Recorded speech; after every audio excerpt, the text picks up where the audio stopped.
Sante, saison 3, épisode 7.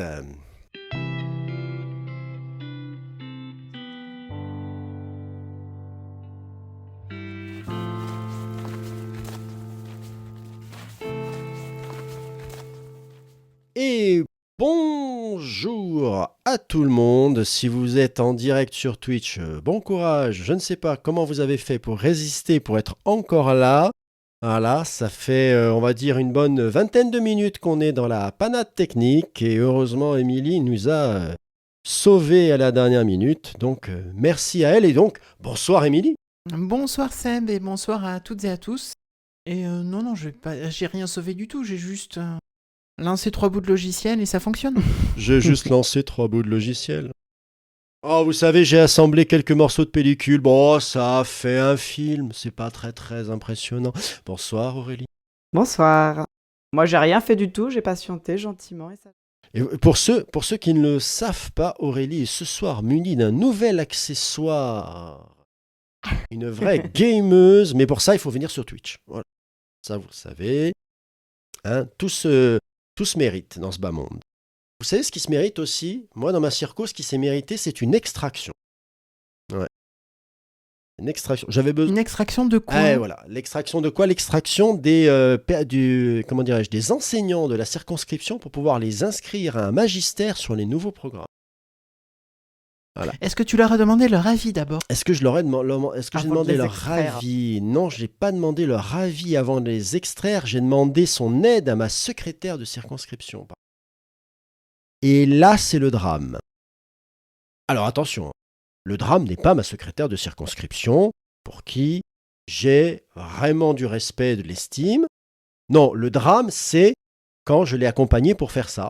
Alors, j'ai vu avec quoi elle travaillait, donc c'est-à-dire qu'elle est très organisée, et elle a, généralement, pour chacun de ses logiciels, elle a un petit tutoriel papier qu'elle suit à la lettre. Mais bon Dieu, waouh! La fée ergonomie, elle a oublié de se pencher sur le berceau des logiciels éducation nationale. C'est impressionnant, quoi. Ce truc, quand j'ai vu comment ça fonctionnait, mais j'ai eu de la peine. Alors, elle avait une espèce de tableau à remplir pour dire ce qu'elle voulait. Mais en fait, heureusement qu'elle avait le tutoriel, parce que parfois, il fallait pas remplir en se basant sur les intitulés de champs, mais plutôt en essayant limite de hacker le système en suivant le tutoriel. Je me suis dit.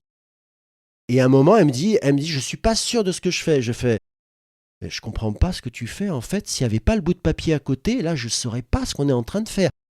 Pourquoi est-ce qu'on n'a pas mis le nom de la circonscription, mais on a mis le nom du département à un moment pour dire qu'on voulait tout le monde et ensuite on va restreindre? Je comprends pas. C'est une horreur, ce truc. Donc, cette petite introduction pour vous dire à quel point je me plains à raison de eProf, mais alors, je n'y vais que rarement. Là, ce genre de logiciel, ça te donne envie de ne plus jamais y revenir. Vraiment. Puis alors, c'est pas, vous rentrez pas un nom tranquillement, c'est des trucs entre crochets bien sympathiques. Je dis, mais...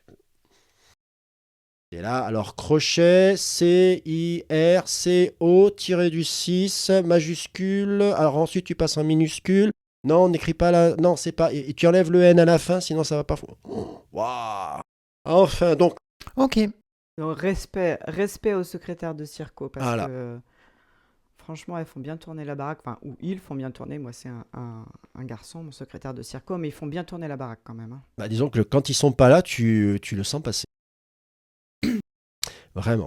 Eh bien, justement, ça tombe bien, c'est le sujet de notre sujet commun. Ah, on parle des secrétaires de circo aujourd'hui? Oui, les secrétaires de circo. Alors, j'ai décidé de faire une niche dans la niche, qui était déjà dans une niche. Ok. Voilà. Ok. Ça va faire lourd, mais c'est pas grave. Je pense qu'on va avoir de la qualité, de toute façon. Mais non, bien entendu, malgré cette taquine d'Émilie, vous avez bien compris, nous allons parler un petit peu d'outils. Alors, on s'est dit, c'est le nouvel an, la nouvelle année, une nouvelle résolution, enfin, tous les trucs que vous avez déjà abandonnés, comme comme la carte de la salle de sport que vous avez peut-être perdue dans un tiroir. Nous allons donc vous proposer à nous trois une petite sélection d'outils que nous utilisons au quotidien. Nous avons moins régulièrement peut-être, mais en tout cas que nous utilisons et que nous vous proposons comme inspiration. Une inspiration, hein, vous n'êtes pas obligé, mais bon, après, vous êtes des gens de goût, puisque déjà vous écoutez ce podcast. Donc, je pense que vous pouvez piocher quelques inspirations. Tu juges, la Sam, tu juges. Je juge? Comment ça? Oui, mais je juge, mais je dis du gentil. Donc ça va. C'est quand on juge méchant que c'est pas bien. Hein? C'est pas comme ça que ça fonctionne. Tu juges. Oh, je juge. Bah ouais, je juge que les gens qui écoutent ce podcast sont des gens de goût. Mince, ça va, quoi. Hein? Bon, allez, ça va. Franchement. C'est positif, alors ça passe. Bah oui, c'est positif. Voilà, je m'appellerais Pascal Pro, ce serait autre chose. Mais là, non. Ça va. Oui, non, mais là, on ne parlerait plus déjà. Là, c'est toi qui juges quand même. Hein. Tout de suite. Ah oui, et j'assume. Complètement. Complètement. Bon. Alors, avant que je commence, parce qu'une fois, je me suis fait arrêter en plein vol. Émilie, est-ce que tu as rajouté quelque chose à un document auquel nous n'avons pas accès? C'est bon?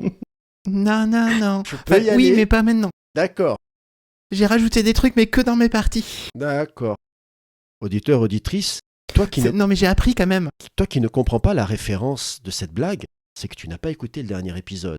Ce n'est pas bien. Mais tu es toujours à temps. Exactement. Eh bien, en plus, c'est moi qui Oui, continue. c'est du podcast, tu peux le retrouver. Mais bien sûr. Oui, c'est toi qui enchaînes, Massante.fr, le dernier, pof, comme c'est bien fait. Oh là là. Et je trouve que tu pourrais peut-être juste mettre un peu plus en évidence les 3 saisons qui sont en dessous des derniers épisodes. Ah écoute, j'ai essayé de faire un petit effort déjà, oui. Pour que ce soit un petit peu plus clair si c'est possible. Oui, je ferai un petit effort encore, allez. Mais vraiment parce que c'est toi. Hein. Oui, mais je pense que ça aidera les gens qui ne connaissent pas le site à mieux se repérer dessus. Ouais. Si tu me permets. Ouais, non, tu n'as pas tort. Après, j'ai bricolé. Après, n'hésitez pas à aller voir les photos qui sont en bas, elles sont très jolies aussi. Arrête. Ah non. Je suis sensible à la flatterie. Voilà. Et à l'argent aussi, chers auditeurs et auditrices. Elles sont jolies. Voilà. Nous n'avons pas de Patreon, nous n'avons pas de Tipeee. Et on n'a pas de Tipeee, on n'a pas de Patreon. Donc c'est une remarque qui ne sert à rien. Voilà, je laisserai mon IBAN dans les notes d'émission. Si tu es sensible à ton salaire à la fin du mois, voilà. Tout à fait. Alors, tout ça pour vous dire que, en fait, si vous suivez un peu ce podcast, vous avez une petite idée de ce dont je vais vous parler. Oui, je suis prévisible là-dessus. On va vous proposer des outils qu'on utilise souvent. Qu'est-ce que vous voulez que je vous propose, moi, comme outil que j'utilise Obsidian souvent? Non, Obsidian, je le garde pour la prochaine fois, en fait, parce que techniquement, j'ai encore un nouveau truc, mais il faut que je l'essaye avant de vous en parler. Il y a deux modules qui sont trop rigolos. Alors, il y en a un que j'utilise, il est vraiment sympa. Il y en a un autre que je vais tester. Tu vas pas aimer, mais je vais tester et je vous en fais. Je sens que c'est un lien avec l'IA. Alors, Joplin. Seb, si tu nous parlais de ton premier outil, est-ce qu'il a un rapport avec Janice? Non, pas avec Janice, mais avec Joplin, avec l'outil que j'utilise le plus. Alors, pour vous dire à quel point, par exemple, moi j'utilise plus Joplin qu'un traitement de texte. Hein, pour vous donner une petite idée, il y a même des fois où je ne passe plus par un traitement de texte. Je fais dans Joplin, j'exporte en PDF, j'imprime, pof, voilà. Ça fait des chocs à pic.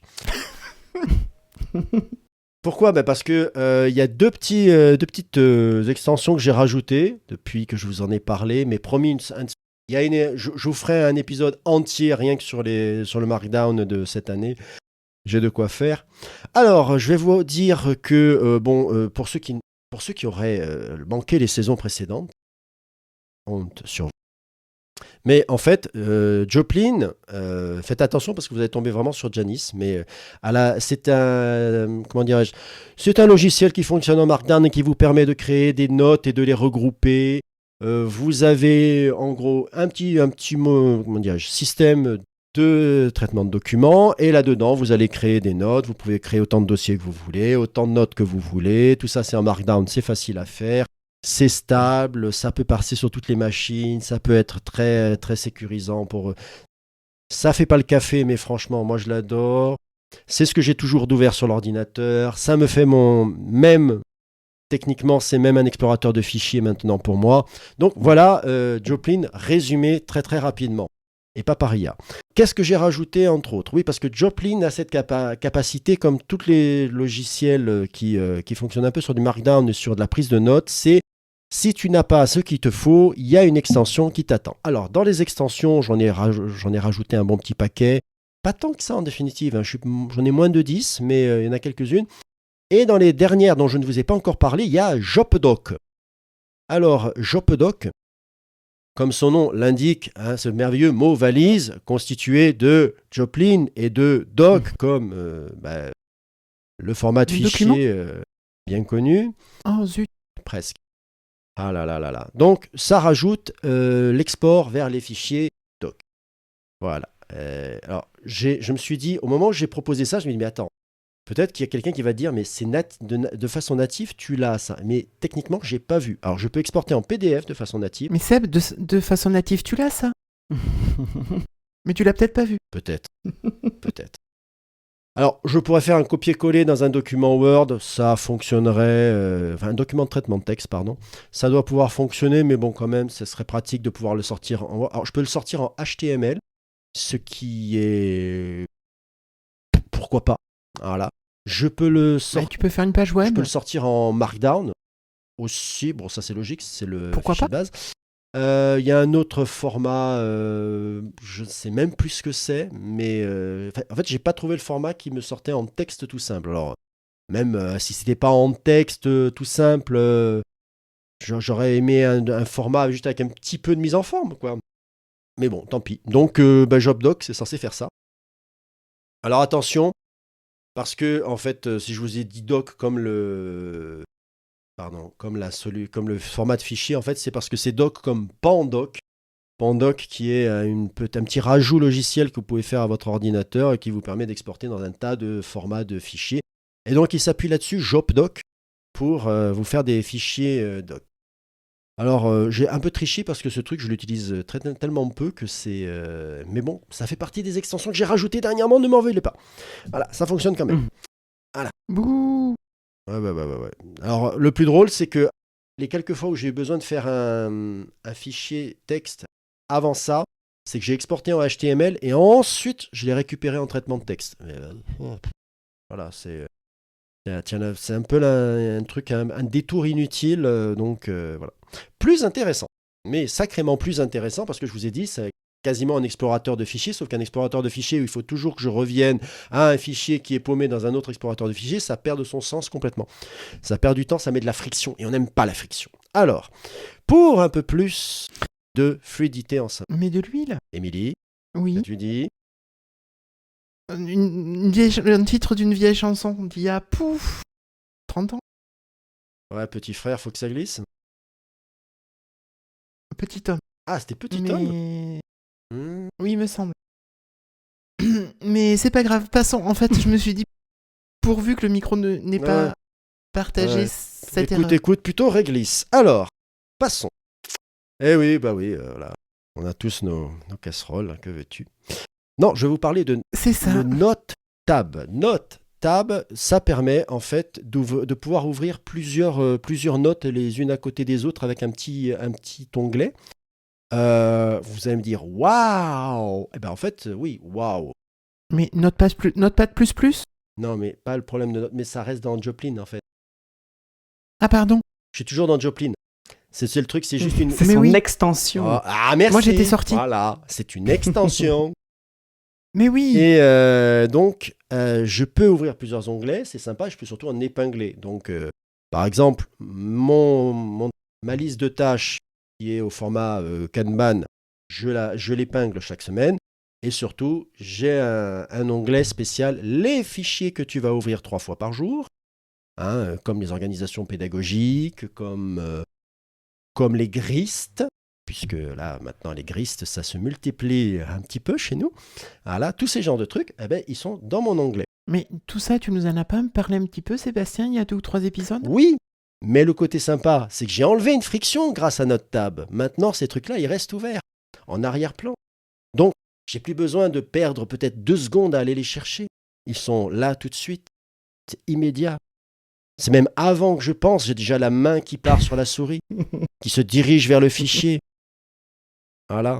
C'est beau. Ben, bien sûr. C'est beau. Parfois, mes conseillères n'ont pas le temps de finir leur phrase, que je tourne mon écran pour leur montrer le renseignement. Je leur dis, hey. Voilà. Et quand je leur dis, hey, elles doivent se dire, le pauvre, il doit faire un AVC, c'est pas possible. Qu'est-ce qui lui arrive? Non, elles sont gentilles, mes collègues conseillères, en plus. Franchement, voilà. Donc, en fait, on garde tout sous la main, parce qu'on ouvre régulièrement, et ça me facilite la vie au quotidien. Voilà. Petite phrase de fin. En fait, Joplin, c'est très sympathique, mais ça ne fait rien en lui-même.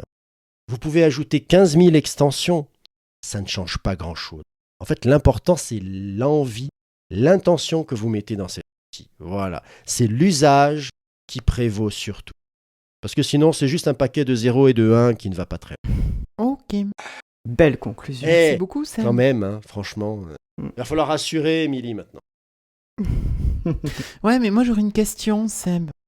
Ton Joplin, tu l'installes avec un classique programme installé sur ton ordinateur? Alors, Oui. est-ce que tu te rappelles qu'on a eu une petite discussion justement sur l'installation sur mon ordinateur de boulot? Oui, Sur mais- ce mystère. oui. Donc normalement c'est un fichier exécutable que tu fais tourner. Ouais. Mais le souci, j'imagine, c'est que si tu fais ça, les données restent sur la machine. Oui et non. Il y a une petite synchro que j'ai fait faire. Alors, est-ce que ton Joplin, oui, voilà, tu le fais enregistrer tous les fichiers sur un drive que tu synchronises? Oui. Ok. Mais moi, je me disais, c'est une solution qui n'est pas performante techniquement. Mais non, techniquement, c'est quelque chose qui va être lent parce que souvent, les drives, on a quand même des accès qui sont lents. Ce qu'il te faudrait, ça serait d'avoir un serveur. Et je suis allé voir Joplin. C'est un truc qui marche en auto-hébergement. Oh mon Dieu. Non mais c'était beau. Je savais où Mais- tu allais. Je te voyais. Je me disais, waouh. Oui, c'est vrai qu'il me faudrait peut-être de l'auto-hébergement. Mais comment pourrais-je faire, dis-moi? Ah, merci Sébastien pour cette transition toute bien trouvée. Mais franchement, Oh, pourquoi tu es parles-tu de adorable. transition? Je ne vois pas ce dont tu parles, Émilie. Pourquoi? Tu vas nous parler d'auto-hébergement? Comment tu l'as deviné? Tu es vraiment trop fort. Oh là là. Mais oui, accroche-toi bien Sébastien, parce que je vais parler tech.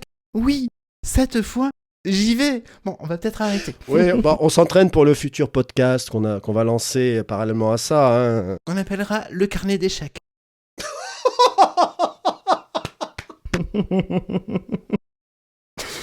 Ok. Bon, oui, je vais ne pas vous regarder parce que sinon je vais pas pouvoir enchaîner. Moi je voulais vous parler d'auto-hébergement, je voulais en parler sérieusement et j'ai voulu profiter de Joplin pour faire une transition de sujet, mais Seb tu m'as tout pété, donc voilà, j'ai rien je ne te pété. remercie pas là-dessus. Non, on l'a vu arriver. Même pas. Non, parce que je suis vraiment, pendant que tu reparlais de Joplin aujourd'hui, je suis reparti parce que j'avais déjà entendu dans les solutions en Self-Host que ça faisait partie des outils qui s'installaient assez régulièrement. Et donc oui, Joplin, en fait, pour l'utiliser pleinement, le plus avantageux, si vous avez plusieurs machines, téléphone, ordinateur ou autre, c'est de l'installer sur un serveur, alors que vous auto-hébergez ou pas. L'avantage de l'auto-hébergement, ce dont je vais vous parler aujourd'hui, c'est que ça vous permet d'avoir les données chez vous, sur une machine que vous maîtrisez. Donc vous les avez souvent à la maison. Mais ce dont je vais vous parler aujourd'hui, que vous pouvez faire à la maison, finalement, vous pourrez le faire aussi à l'école. Parce que vous allez voir que finalement, ça ne vous demande pas de matériel qui soit bien puissant. Donc le sujet aujourd'hui pour moi, c'était le self-host ou l'auto-hébergement. Voilà. Donc on va parler un petit peu de tech. Oui, accrochez-vous. Si jamais, Seb, Aurélie, j'utilise des acronymes, vous m'arrêtez. Et si vous avez besoin que j'explicite un peu plus un point, pareil, vous me le demandez, d'accord? Vous n'hésitez pas.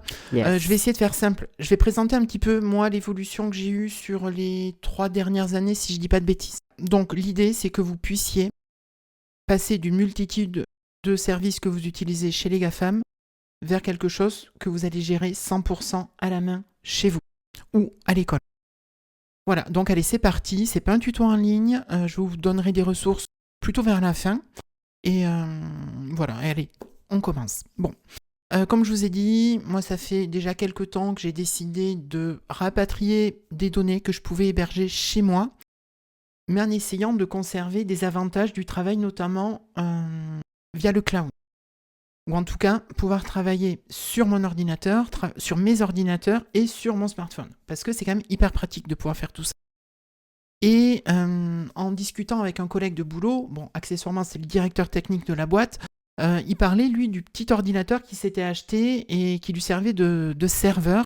Donc, c'était une petite machine, format 20 cm sur 20 cm, 3 cm de haut. Vraiment, les petits ordinateurs, vous savez, que vous pouvez avoir dans les entreprises. C'est des trucs qui sont pas très puissants, mais qui suffisent largement pour faire un petit serveur perso. Il faut savoir que vous pourriez avoir un petit Raspberry Pi et faire tout ce dont je vais vous parler aujourd'hui. Le plus pénible, ça sera gérer le stockage sur un Raspberry, parce que je vais finir sur du NAS, et un Raspberry pour du NAS, c'est peut-être un petit peu costaud, surtout si vous voulez faire du transcodage. Mais bon, voilà. Donc moi, j'ai craqué il y a à peu près 3 ans, 2 ans et demi, 3 ans. Je me suis acheté un petit serveur de la même gamme que mon collègue, un petit Core i5 de 8ème génération, 8 Go de RAM, 128 Go de SSD, dans une boîte de 20 cm sur 20 cm et 3 d'épaisseur, le tout quasiment sans ventilateur, et pour un peu plus de 160 €. Donc vraiment, c'est pas un gros budget. Et ça, c'est le truc, vous pouvez le mettre sous votre télé, sous votre box, ça ne fait pas de bruit. Donc c'est quand même hyper pratique. Moi, le collègue m'a aidé à l'époque pour installer comme lui une distribution Linux, installer Docker, Traefik pour le routage des connexions. Alors ça, c'est la partie qui est galère. Et ensuite, on a commencé à installer certains services. Mon gestionnaire de notes, Memos, des sites web qui tournent sur WordPress, Litchi pour des photos. Et ça, c'est vraiment la méthode la plus efficace car vous gérez tout.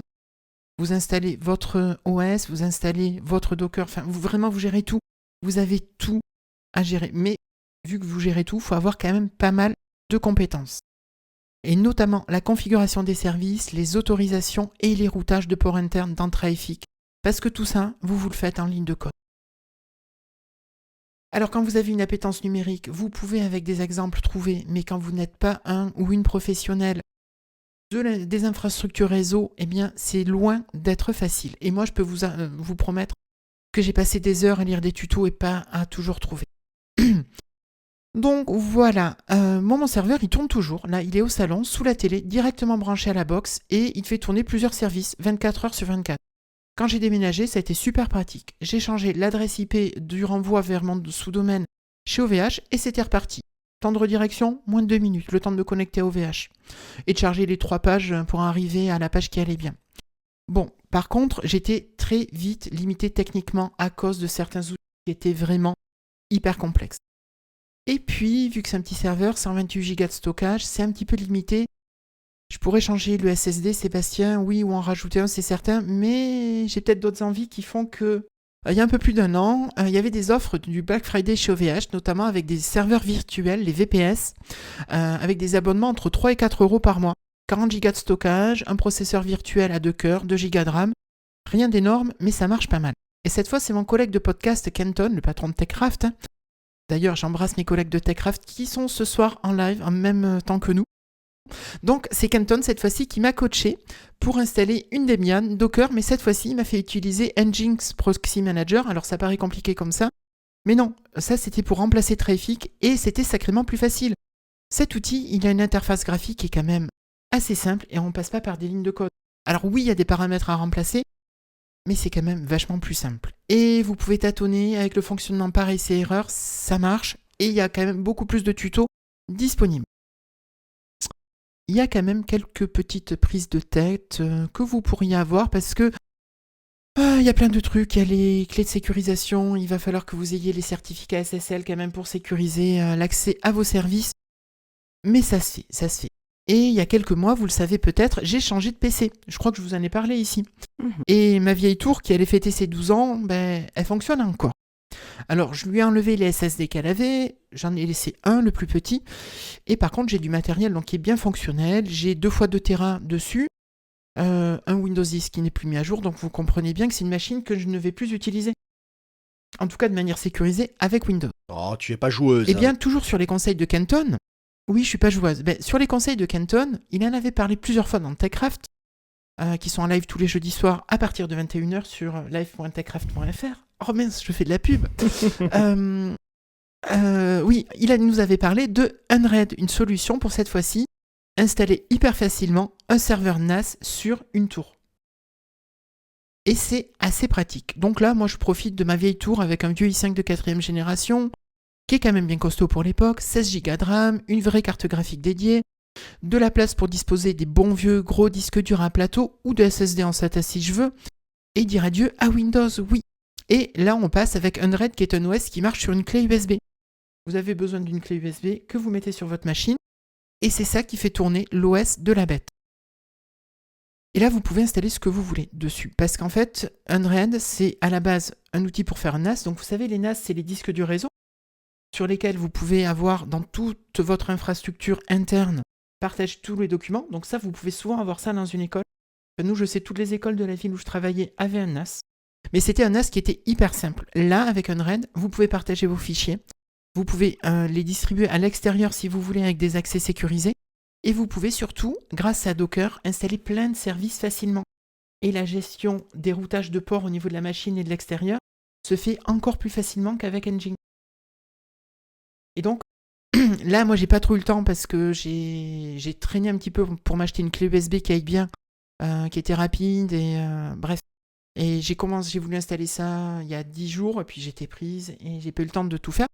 Mais de ce que j'ai vu, c'est quand même pas mal. Et qu'est-ce que je vais y faire dessus ? Je vais rapatrier mon Memos dessus, mettre un gestionnaire peut-être de type Obsidian dessus, peut-être mettre un Joplin, parce que quand même, tu m'as vendu du rêve avec Joplin, et moi j'ai envie de l'avoir vraiment utilisable partout. Oui, j'ai des envies de grandeur.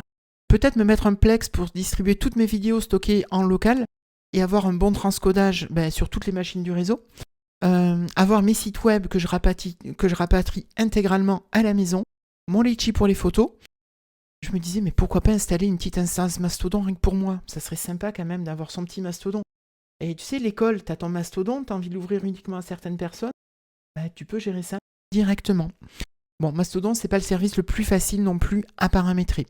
Et puis, il y a une multitude de services que je pourrais tester plus facilement grâce à l'interface de Unread qui est beaucoup plus facile que le reste. Et j'y reviens bien sûr.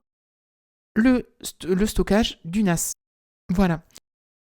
Et donc, mais bien sûr, je vous ferai des retours dessus parce que c'est quelque chose qui semble...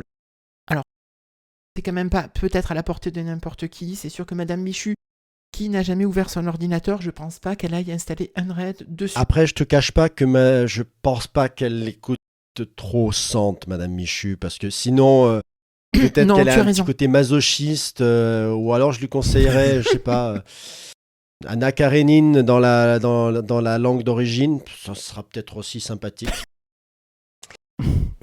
Ouais, t'as peut-être raison. Voilà, écoute, moi je pense que je vais vous en parler peut-être d'ici au mois prochain, ou d'ici à l'épisode du mois de mars, mais je pense que je vais vous en reparler parce que ça pourrait être assez sympa d'avoir un retour. Et j'imagine qu'il y a plein d'écoles qui ont des bidouilleurs qui peuvent récupérer un ordinateur et brancher ça sur la connexion de l'école et d'avoir cet ordinateur qui tourne pour faire tourner des services au moins en interne, voire en externe. Et là, quand on parle d'avoir ces données qui ne traînent pas sur un cloud, n'importe où sur Internet, c'est vraiment les données que vous avez sur votre machine physiquement. Et vous voulez pas que ce soit accessible, vous éteignez la machine, c'est fini. Personne ne peut retrouver les données. C'est quand même, je trouve, hyper pratique. Je sais pas ce que vous en dites, mais... Oui. Après, c'est en fait tout est dans l'investissement que tu peux y mettre. C'est Oui. Ah oui, tu fais bien de parler d'investissement.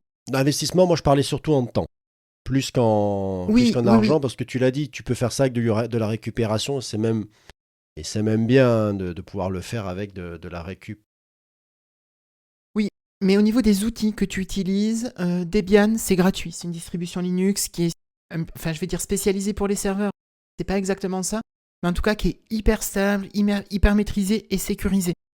Donc c'est un outil qui est quand même souvent retrouvé sur des serveurs, notamment perso. Donc tout ça c'est gratuit.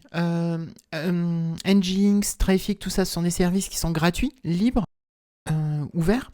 Par contre, le seul qui est payant comme service, c'est Unread. Voilà, tu paies, je crois que la première licence, elle est à $49, je crois. D'accord. Et Oui, tu as quand même un service qui est payant à la base, avec quand même pas mal de mises à jour. Bon, a priori, ça peut valoir le coup, et ça te permet d'avoir les mises à jour pendant 1 an. Et tu as une licence à vie, mais qui est à $250. Et là, qui te permet aussi d'avoir toutes les fonctionnalités en nombre de disques que tu supportes, parce que la version de base, tu peux avoir que 6 disques. Et je vous ai pas parlé de la protection des données avec le RAID et compagnie. Mais je pense que là, on est vraiment au-delà du sujet de l'émission. Et voilà, donc peut-être le seul truc au niveau matériel à acheter, ça serait des disques durs pour qu'ils aient la même capacité, pour avoir justement Oui. ce fonctionnement par paire, pour qu'il y ait la redondance des données et la sécurisation des données. La sécurisation par rapport à un crash de disque dur, parce que ça arrive. Ça arrive. Moi, je sais, mon NAS qui a 14 ans maintenant, j'ai changé 2 fois les disques. Parce que y en a un qui a cramé et voilà. Et l'autre, il te dit: oh, ça va pas, le copain numéro 2, il est mort, il faut que tu me changes, sinon tu risques de perdre les données. Et c'est quand même hyper pratique, parce que tu changes le disque dur, tu redémarres ton truc, t'attends une journée, ça y est, il a tout recopié sur l'autre. Exactement. Voilà. Exactement. Je rappelle, parce que j'ai déjà dit, hein, si la chronique d'Émilie vous a fait peur, non, reprenez-la en fois, Si vous sentez comme Madame Michu, reprenez-la en fois 1. Hein, vous arrêtez le fois 1,8 ou fois 1,5 avec lequel vous nous écoutez. Vous la reprenez en fois 1. Et en plus, ça va nous faire des petites notes d'émission au poil pour que vous puissiez retrouver tout ce qu'elle a dit. Et petit bonus, Ouais. je vous rappelle que après, si vous voulez faire du Joplin et que ça se synchronise, vous pouvez aussi utiliser Nuage qui vous est fourni par votre employé. Alors moi, je vous dis ça, c'est ce que je fais. Et je peux vous dire que c'est assez bluffant de voir à quel Oui. point ça se passe bien. Mais ça, tu fais ça pour les données pro. Ah oui, qui moi ont je fais ça pour les pros. trait à la classe. Pour les pros. Après, Si tu veux avoir ton Joplin à toi, après pour mon tu peux Obsidian, le faire sur ton drive à toi. pour mon Obsidian qui pour l'instant est sur le Nuage Pro, je vais le faire passer sur un service que tu connais un petit peu, je crois qu'il s'appelle K-Drive ou un truc comme ça. Et non, chut, Mais bon, ce sera pour une autre fois. Je pense qu'on a, ça sera pour une autre voilà. fois. on a Aurélie qui est très sage depuis tout à l'heure, mais je crois qu'elle a des choses à nous dire. Oui. ouais, elle a des choses à vous dire, mais c'est vrai que j'avoue que je me sens Madame Michu vraiment là, tu vois. Donc, même moi, je vais réécouter en fois 1 et je vais écouter les épisodes d'après, tu vois, pour essayer de bien comprendre, de bien. Euh, Oui, moi, je suis restée aussi sur l'idée des bonnes résolutions que tu avais proposées comme sujet commun. Donc, si vous êtes un enseignant et que vous voulez, comme bonne résolution, utiliser des outils libres et responsables, utiles et pratiques, avec en petit plus, intégrer une communauté d'enseignants dynamiques, motivés, avec 12 idées à la minute. Je radote peut-être d'épisode en épisode, mais je suis toujours convaincue que c'est le chemin à prendre. Pourquoi tu imites Thor, Seb, J'imite Thor. Ah, je ne sais pas. Oh là là. Ah là là. avec ton marteau de forgeron? Je ne sais pas pourquoi je faisais le forgeron. Va comprendre. Décidément. Donc, ce chemin, il passe, comme vous l'aurez compris, par le portail primaire de la Forge. Donc, la Forge des communs numériques éducatifs, si vous ne nous avez jamais écouté, vous ne savez pas ce que c'est peut-être. C'est une communauté d'enseignants qui crée et partage des logiciels et des ressources éducatives libres. Ça se passe dans un espace de travail collaboratif en ligne qui héberge plusieurs milliers de projets et accessible via Apps Éducation. Et il y a un an, parmi ces milliers de projets, il y a un an, Arnaud Champollion, qui est auteur de la Forge, qui fait plein d'applications, il a proposé, il s'est dit, tiens, on va faire une petite branche pour essayer de centraliser un peu les options uniquement pour le primaire, parce qu'on se perd vite parmi la quantité de choses. Et donc, il a créé le portail primaire. Donc, au départ, c'était juste un portail d'accès vers les ressources, avec le petit côté pratique du portail, une barre de recherche. Et puis, petit à petit, le projet s'est étoffé et il y a de plus en plus d'à côté. Donc, on a rajouté sur le portail un bouton pour accéder au salon de chape, un bouton pour aller voir des webinaires, un petit bouton par-ci, un petit bouton par-là. Et depuis le début de la semaine, donc pour fêter les 1 an d'existence du portail, l'entrée a été repensée. Donc la page d'accueil a été repensée. Et cette page d'accueil, je la trouve très révélatrice de la philosophie de la Forge. Avant, on entrait par les ressources et maintenant, on entre par le côté communauté. Donc, on a quand même gardé, enfin, ils ont quand même gardé une petite entrée pour accéder au portail, un clic supplémentaire pour accéder au portail. Mais sinon, quand on arrive sur la page d'accueil maintenant, on a 9 tuiles qui reprennent en gros les gros projets de la Forge. Donc, une tuile qui s'appelle la communauté, avec, c'est rigolo, une petite carte OpenStreetMap sur laquelle on s'est placé tous les contributeurs, tous les utilisateurs de la Forge. Donc comme ça, on voit un petit peu qui utilise et qui contribue. Et puis ça donne un côté un peu plus humain justement à cette création de ressources pour savoir un petit peu qui sont les gens qui font la Forge.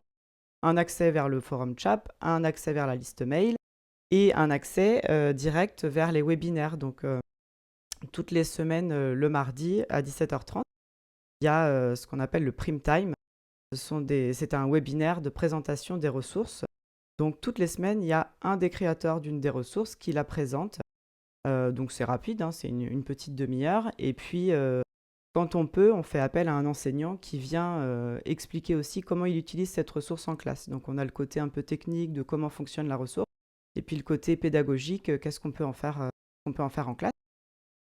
On a maintenant un accès direct aussi vers la chaîne PodEdu, sur laquelle on a stocké du coup les replays des prime time et les prime tutos et bientôt les prime tech, des webinaires un peu techniques pour apprendre à coder par exemple des applications. On a l'accès aussi vers la boîte à rêves, j'en avais parlé déjà dans un précédent épisode, donc là on peut y accéder directement. La boîte à rêves en gros c'est mettre en relation les besoins, les demandes, les idées, qu'on sache coder ou pas en fait. Ceux qui savent coder, vous avez besoin de quoi? Et ceux qui ne savent pas coder disent « Oh, ce serait bien si on pouvait avoir une application qui permettrait de faire classement dans l'ordre alphabétique, par exemple. » Et puis enfin, on a donc l'accès vers le portail des ressources. Donc, on est à 174 ressources déjà uniquement sur le primaire.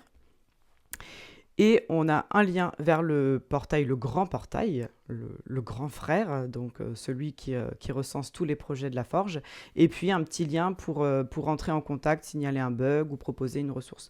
Donc ce nouveau portail, je trouve qu'il est très réussi et il montre bien que la Forge primaire, c'est pas juste un catalogue de ressources comme ça, c'est vraiment une communauté, ça se pense vraiment comme une communauté au service des enseignants. Donc voilà, mais dans les bonnes intentions là, de début d'année, moi j'y vais beaucoup en tant qu'enseignante, j'y vais aussi beaucoup en tant qu'Iron, j'y vais aussi beaucoup parce que je fais partie de la communauté qui fait vivre le portail. Donc on attend que vous y alliez aussi, quoi, dans vos bonnes résolutions. Voilà. Et merci parce que je viens de m'apercevoir qu'Arnaud Champollion n'est pas si loin de moi que je pensais. Et ben voilà, merci la carte. Voilà. Il faut que je passe mettre ma tête sur cette carte, décidément. Oui, et puis tu peux t'y ajouter en plus parce que j'imagine que peut-être tu utilises certaines des applications. C'est pas que les contributeurs, c'est aussi tu vois les Mais utilisateurs. je te L'idée, c'est de rassure, voir un peu. c'est mon sujet solo, c'est ma dernière contribution en date à la Forge. Hein. Voilà. Mais bon, ce sera pour plus tard. Il va falloir rester, braves gens, braves dames. Oui, je confirme que ça m'a surpris la nouvelle interface. J'ai trouvé ça sympa, franchement. Ouais, ils ont décidé de laisser quand même des petites images des applications avec un carrousel qui défile pour pas pour la transition, tu vois, pour pas que ça soit trop rude parce qu'avant, quand tu te connectais, tu avais accès directement à toutes les ressources. Et là, quand tu te reconnectes et qu'il n'y a plus que 9 cases, tu dis oulala, donc ils ont décidé de laisser le carrousel avec toutes les applications qui défilent, comme ça tu sais que, ah oui, ça a changé d'interface, mais je suis au bon endroit, je reconnais quand même certaines petites applications. Tout à fait. Surtout que ce qui m'a beaucoup fait rire, c'est que je me suis aperçu que quand on arrive au portail pour sélectionner une application, dans les rubriques entre français et mathématiques, je suis tombé sur outils de circonscription. Et j'ai fondu là-dessus comme comme un aigle sur sa proie pour voir ce qu'il y avait là-dedans. Donc, non, il y a... Ah, mais c'est du GitLab qui est derrière le site. Oui, bien sûr. Bien sûr, bien sûr. Et donc... Moi, je ne sais pas comment ça On a les fonctionne, mêmes mais outils je au connais le travail. mot. Tu vois, ça me parle. Oui, mais bien Ça, sûr. c'est bon, Ah oui, je sais bah. ça. Mais pareil. Arrête, j'ai l'impression d'être au travail. Là, là, là, là. Oh, mais dites-moi, Ah là là. serait-ce de nouveau à moi? Bah, alors allons-y. Allez, deuxième outil. Soyons fous. Alors attention, sur vos yeux ébahis, on va continuer dans un truc qui est disponible par Apps Éducation. On a fait la forge, maintenant on passe à Docs. Docs, qu'est-ce que c'est? D'où ça vient? La Docs, qui nous est propulsée par la DINUM, la division interministérielle du numérique, vous propose quelque chose qui ressemble énormément à CodeIMD, mais avec des options de partage un peu plus poussées, qui a laissé tomber le côté on écrit sur 2 écrans, qui en se restreint à 1, qui, ma foi, est assez sympathique. Alors moi, je m'en sers quand je fais des animations, quand je fais des présentations, parce que, en fait, sur une page entière, vous avez quasiment tout. Je peux demander aux collègues de passer dessus et d'écrire. Il suffit juste que je leur fournisse le lien et que j'autorise l'écriture. Alors, le seul, en fait, l'aspect qui me dérange un peu, en définitive, c'est que ce soit restreint à cette colonne centrale, là. Parce qu'en fait, quand vous utilisez Doc, vous avez 2 grands espaces de chaque côté et vous ne pouvez pas pousser ça et vous restez sur cette colonne centrale. Ça, en définitive, c'est pas fou. Il y a la même chose sur CodeIMD, hein. Je devrais être habitué, mais je me suis dit, c'est dommage qu'on puisse pas un peu plus l'aménager. L'affichage des PDF, c'est pas foufou non plus. Ces derniers temps, quand j'en ai eu besoin, c'est que j'ai mis l'affichage d'un PDF et j'ai mis surtout le lien pour que ça s'ouvre en grand dans le navigateur, de façon plus simple.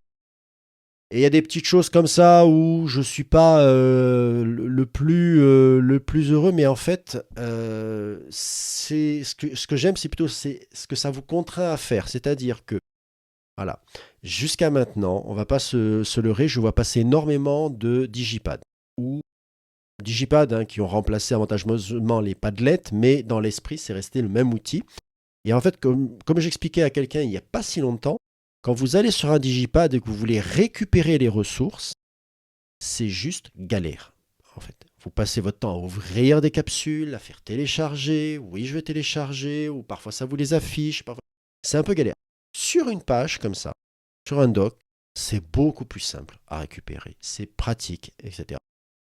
Je ne fais pas de diaporama, donc c'est pas un truc qui m'embête plus que ça. Ils s'incorporent, de toute façon, vous faites ça en PDF, ça s'incorpore très bien. Ou si vous voulez, mais voilà, moi je suis pas un grand fan des diaporamas, donc ne pas en faire m'a pas manqué. Et j'ai vraiment un déroulé. Généralement, j'envoie carrément la page aux collègues. Je la ferme en écriture, je leur envoie ça, ils peuvent reconsulter toutes les ressources qu'on a vues ensemble. Et on a exploré l'outil qui m'a servi, c'est-à-dire qu'ils n'ont pas un truc à côté. C'est pas un double emploi, c'est pas un outil en plus, c'est ce que je vous ai montré, vous le récupérez, vous en faites ce que vous voulez. Voilà. C'est vraiment pratique, c'est vraiment sympa, mais après on est sur des tas de petites choses. L'intégration des iframes, je n'y suis pas trouvé. Et ça m'embête un peu. Mais bon, c'est peut-être moi qui suis passé à côté. Et en termes d'export, j'ai eu, on va pas dire une expérience malheureuse, mais en fait, quand vous faites un document un peu structuré, etc., et que vous faites l'export, si vous avez des liens, des images qui sont affichées par rapport à un site ou etc., il ne va pas vous les imprimer, par exemple. Et votre PDF que vous récupérez, il fait vraiment moche au final, parce qu'il n'y a plus les images, il n'y a plus la prévisualisation que vous aviez. Mais je dois avouer que pour l'instant, ça reste un outil qui me convient. Franchement, très sympathique, pratique, pas difficile, plus amical, plus user-friendly, pour prendre un anglicisme, que CodeIMD. Je reconnais forcément que c'est... Quand vous présentez CodeIMD, les gens vous disent « Ah, c'est beau !» Vous leur dites « Ah oui, alors pour faire ça, regarde, c'est ça que j'ai écrit. » Les gens vous font « On va peut-être aller ailleurs, en fait. » Je viens de me rappeler que j'ai... Ouais, t'as le petit menu en plus de paramétrage en haut d'un CodeIMD en haut à gauche. Donc c'est quand même relativement facile. Ah, mais... Écoute, Émilie, oui, je considère que c'est facile. Oui, je sais, je prêche un convaincu, Oui. donc forcément. Tu n'as pas besoin de me convaincre, mais je t'assure qu'il n'y a pas très longtemps, et pourtant j'étais avec des collègues à Valence Numérique, On regardait une de mes vieilles productions. Je leur ai dit, ah, vous voyez, c'était sympa. Ouais, j'ai complètement oublié que j'avais fait ça et tout pour les directeurs. J'ai un truc. Ils me font, ah oui, c'est dur. Je fais, non, regardez, il suffit juste d'écrire comme ça. J'en ai perdu la moitié. Hein. Il y en a la moitié qui est partie. Il m'a dit, non, mais revenez, c'est pas compliqué. Il faut mettre des astérisques pour préciser le niveau de titre. Là, j'en ai perdu un quart encore. Voilà, donc oui, c'est vrai que donc t'as fini tout c'est ça. pas compliqué, mais en fait, techniquement, moi, j'en ai vraiment l'usage, parce que je considère que faire un petit site, tu vois, les opérations, j'avais fait un truc, c'était pour la fin de, on avait une communication en papier sur les opérations pour les directeurs en fin d'année, je me dis, c'est dommage que ça n'existe pas en ligne, ça. Donc, j'avais repris ça en ligne, petite mise en page avec les options basiques, c'était très propre. Et en fait, ce qu'on retient surtout quand on arrive sur Docs, ça a repris cette idée-là, c'est que c'est simple, c'est propre, tu peux pas en faire 50 000 choses et c'est tant mieux. C'est tant mieux. De toute façon, Moi, les gens qui... j'ai une question, Seb. Mais ouais, vas-y. Mais comment t'accèdes à Docs? Comment j'accède à Docs? Mais enfin, Émilie. Parce que mais je suis sur mon espace apps.education.fr, j'ai toujours mon compte Éducation nationale. Mais quand je suis sur Bienvenue sur votre espace personnel, j'ai le groupe Nouvelle-Aquitaine, puis j'ai Nuage, FileSender, Evento, Agenda, France Transfert, pas d'avancée. C'est ça, pas d'avancée? Non, normalement, tu as Non, Docs. c'est Portail vraiment Tube, Podéduc, Sondage, et c'est tout. Ah non, t'as pas toutes les... Alors là, tu es sûr que tu es dans les services et pas mes services, parce que, tu sais, il y a un truc de favoris et il y a toute la page des... Ah, voilà. Ok, bon, tu me rassures. Ok, mais à Du culpa. coup, tu vas avoir le raccourcisseur Ah ouais, du je suis allé voir URL. direct. Ok, merci, je vais pouvoir essayer Docs. Donc, un outil qui est sympathique, qui est plus facile à vendre. En fait, pour l'anecdote, j'ai un collègue qui voulait nous faire une présentation par rapport à l'IA et au prompt. Et en fait, il a commencé son explication.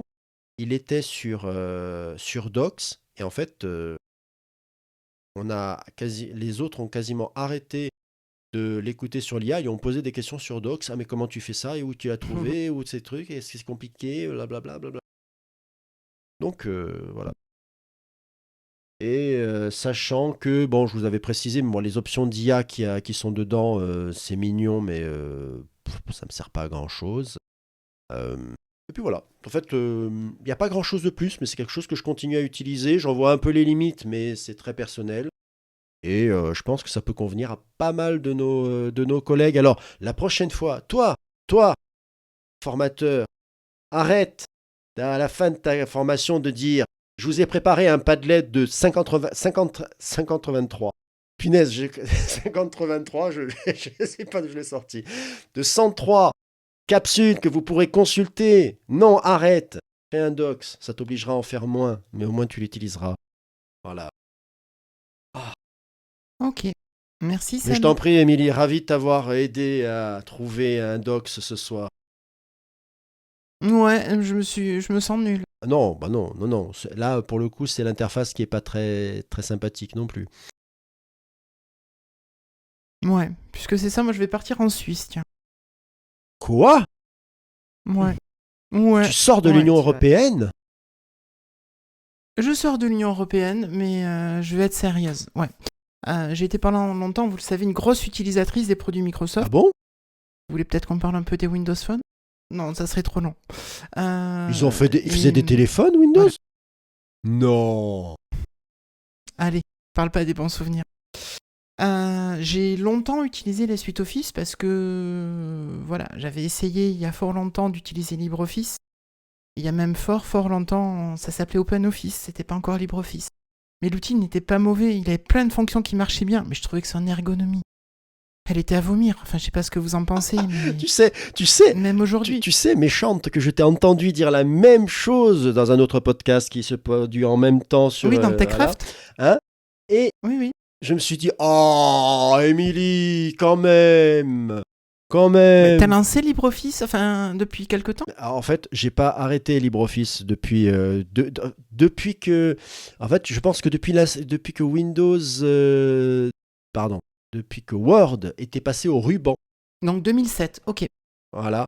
j'ai basculé sur du OpenOffice, puis ensuite du LibreOffice. Et j'ai toujours LibreOffice sur mon Mac, donc pour te dire. Après, je critique pas la qualité des fonctionnalités de LibreOffice. Non mais, C'est pas du tout ça. C'est l'ergonomie. Où moi, je trouve que l'ergonomie est à chier. non mais attends, je te rassure. Hein. Alors moi, quand j'ouvre LibreOffice, j'ai quand même conscience que ça fait vieillot dans sa mise en œuvre et qu'il y a des choses que je changerais. Mais par contre, à chaque fois que pour le travail, j'ouvre Word, j'ai envie de me frapper la tête sur la table maintenant. Tu sais, quand tu Ah, mais tu fais... vois, moi, c'est l'inverse. Mais non, mais Moi, c'est quand je l'inverse. fais enregistrer sous LibreOffice, une demi-seconde, Word, j'ai l'impression que je lui demande un truc incroyable. Pas possible, mon Dieu. Alors, personnellement, quand j'utilise encore Word, je n'ai pas besoin de sauvegarder, donc j'ai pas ce problème. Ah, forcément. Pardon, je n'ai pas besoin de sauvegarder. Désolé. Non, ça se fait tout seul. Bon, ce que je disais, c'est que je trouvais son ergonomie à vomir, que l'interface est vieille, elle n'a pas changé depuis les premières versions d'OpenOffice. Tout à fait. Moi, je la trouve repoussante et mal pensée. Enfin, je trouve que là, voilà, et je cherchais quelque chose, donc après, je ferai plein de reproches à Microsoft Office, pardon. Microsoft 365 Copilote, oui. Ouais. La marque Office a disparu depuis un mois. Si tu arrives à savoir comment l'appeler. Hein. Oui, je fais aussi TechCraft, hein, et je suis la spécialiste Microsoft. Mais bon, voilà. Moi, je trouve que Microsoft Office a une interface qui est plutôt jolie, avec de la cohérence, même si toi, il semblerait que ce ne soit pas le cas. Mais je suis d'accord, il y a des trucs qui ne vont pas aussi. C'est pas parfait. Et moi, je voulais quand même trouver quelque chose qui ait les fonctionnalités d'OpenOffice, enfin de LibreOffice, pardon, et qui ait un côté design un peu quelque chose de joli. Et je l'ai trouvé il n'y a pas très longtemps, quand je vais en parler un petit peu après. Et l'outil que j'ai trouvé, c'est... j'ai mangé son nom, je l'ai écrit quelque part. Où est-ce qu'il est ? Ah, c'est OnlyOffice. Je l'avais il y a quelques secondes. Oui, c'est OnlyOffice. Non mais après, hey, Alors, je sais pas sur... franchement, Oui. il pourrait avoir un peu d'imagination. OpenOffice, LibreOffice, OnlyOffice. Microsoft Office, pardon. Wow. Non, c'est plus Microsoft Office, c'est Microsoft 365 Copilot. C'est les seuls qui auraient pu garder le nom à raison, mais... Putain d'IA de crotte. Bref. OnlyOffice, je sais pas sur quoi elle est basée, mais elle est très agréable à utiliser. Elle est jolie. Elle a plein de fonctionnalités. Et pour moi, elle a tout pour ne plus me faire utiliser ni Microsoft Office, ni LibreOffice. Voilà. Et donc, c'est un outil qui est libre, gratuit. Enfin, je dis libre, je crois qu'il est libre, mais peut-être pas. À vérifier. Mais en tout cas, voilà, moi c'est l'outil que j'utilise. Il se lance aussi rapidement qu'un LibreOffice ou qu'un Word ou Excel. Voilà. Et j'en suis ravi. Donc ça fait un mois que je ne fais quasiment que ça. Les outils Office, je les utilise encore des fois pour certains accès sur les clouds que j'ai encore sur du OneDrive. Parce que forcément, quand je te parle d'enregistrement automatique, c'est que c'est sur des clouds Microsoft.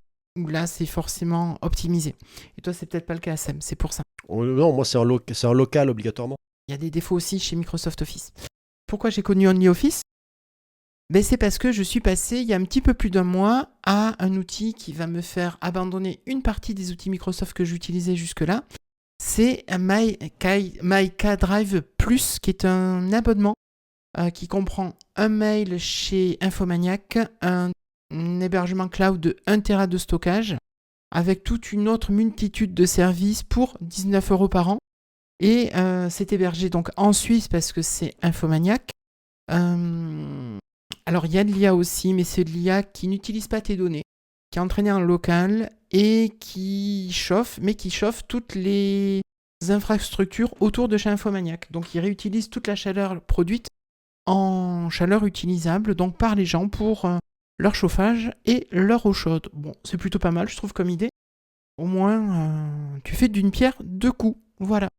Et clairement, mon compte Infomaniac va devenir mon compte mail principal. Ça, c'est clair. Et mon drive également, le drive que j'ai facile, utilisable comme ça, ça sera par Infomaniac jusqu'à ce que mon NAS soit vraiment puisse remplacer tout ça. Mais bon, je trouve que c'est bien d'avoir un petit truc aussi en backup pour des données que tu voudrais protéger ailleurs.